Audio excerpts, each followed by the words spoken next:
इस बच्चे की घटना हमें बहुत सीख दे रही है। हमें डरने की जरूरत नहीं, बल्कि इस बच्चे के लिए लड़ने की जरूरत है। और यह लड़ाई सिर्फ उस बच्चे की नहीं, इस पूरे देश की करोड़ों दलित बच्चे जो स्कूल में पढ़ने जा रहे हैं उसकी प्रोटेक्शन की भी लड़ाई है। आज भी वो छोटे छोटे बच्चे इस तरह की घटना को सुनकर भयभीत हैं, उसके गार्जियन भयभीत हैं कि अब मैं अपने बच्चों को स्कूल भेजूं या ना भेजूं। कि आज भी दलितों को उसी तरह गुलामी की जंजीरों में ढकेलने की साजिश रची जा रही है।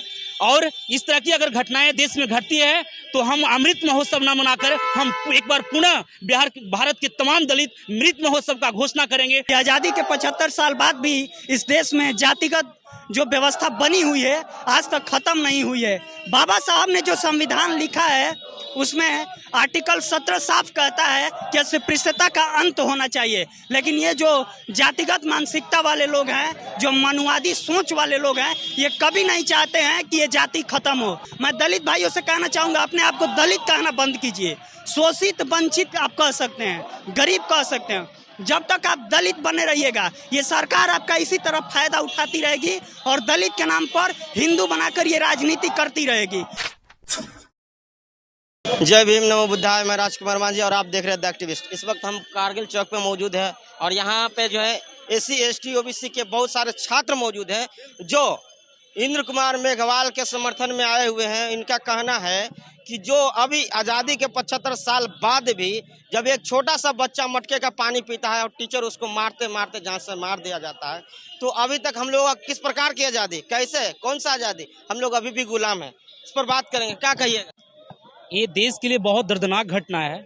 पहले सुना जाता था कि हमारे जो भारत की संविधान निर्माता है बाबा साहब डॉक्टर भीमराव अम्बेडकर, उनके साथ छुआछूत की बहुत सारी घटनाएं घटी, लेकिन लोग यह करके हवाला देते आए, हम लोगों को विश्वास जगाते आए कि अब वैसी बात नहीं रह गई है, आज हर कोई समान है। लेकिन पुनः इस तरह की घटनाएं देश में जो आज घटी है यह काफ़ी दर्दनाक और हम सबों को सोचने के प्रति और इस पर चिंतित करने के लिए हम सबों को मजबूर कर दिया है। आज देश के करोड़ों दलित आज अपने बच्चों को स्कूल भेजने से भयभीत हो रहे हैं कि अगर इस तरह की घटनाएं, दलित होने का जो हमें सजा दी जा रही है स्कूलों में, ये हमें ज्ञान न दे करके हमें सजा के रूप में बदला जा रहा है। अगर इसी तरह की घटनाएं घटती है तो शायद हमारे देश के जो दलित के जो बच्चे हैं स्कूल जाने से अब थोड़ा सा डरेंगे और बिल्कुल आज इस घटना से लोग सहमे हुए हैं। सरकार को चाहिए कि वैसे दरिंदों को बिल्कुल उचित से उचित कार्रवाई करनी चाहिए और देखा जाता है कि आज उसे प्रोटेक्शन दिया जा रहा है, उसे सजा देने के बजाय उन्हें प्रोटेक्शन दिया जा रहा है और उसके खिलाफ उस बच्चे के न्याय के लिए जो भी युवा सड़क पर उतर रहे हैं उन्हें लाठी और डंडे से स्वागत किया जा रहा है। ये देश सरकार की दोहरी नीति यह दिखाता है कि आज भी दलितों को उसी तरह गुलामी की जंजीरों में ढकेलने की साजिश रची जा रही है। और इस तरह की अगर घटनाएं देश में घटती है तो हम अमृत महोत्सव न मनाकर हम एक बार पुनः भारत के तमाम दलित मृत महोत्सव का घोषणा करेंगे और पूरे भारत में अमृत महोत्सव न मनाकर इस देश में मृत महोत्सव की बहुत जल्द घोषणा होगी। अन्यथा जल्द से जल्द अशोक गहलोत को, जिन दरिंदों ने इस बच्चों की मासूमियत को छीनी है, उस दरिंदों को मौत की सजा दी जाए, तभी यह देश शांत रहेगा।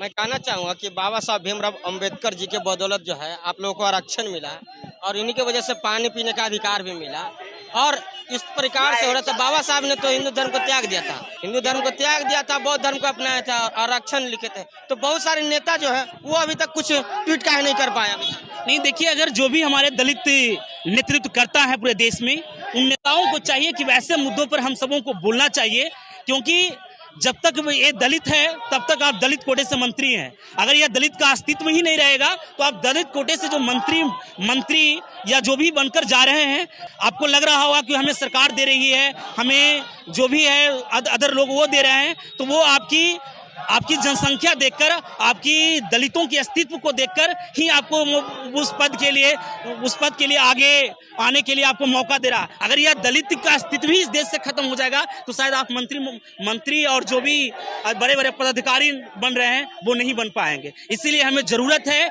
इस बच्चे की घटना हमें बहुत सीख दे रही है। हमें डरने की जरूरत नहीं, बल्कि इस बच्चे के लिए लड़ने की जरूरत है। और यह लड़ाई सिर्फ उस बच्चे की नहीं, इस पूरे देश की करोड़ों दलित बच्चे जो स्कूल में पढ़ने जा रहे हैं उसकी प्रोटेक्शन की भी लड़ाई है। आज भी वो छोटे छोटे बच्चे इस तरह की घटना को सुनकर भयभीत हैं, उसके गार्जियन भयभीत हैं कि अब मैं अपने बच्चों को स्कूल भेजूं या ना भेजूं। क्या नाम है? देखिए, आज़ादी का हम कल ही 75वां अमृत महोत्सव मनाए हैं। बहुत ही दुख का साथ कहना पड़ता है कि आज़ादी के 75 साल बाद भी इस देश में जातिगत जो व्यवस्था बनी हुई है आज तक खत्म नहीं हुई है।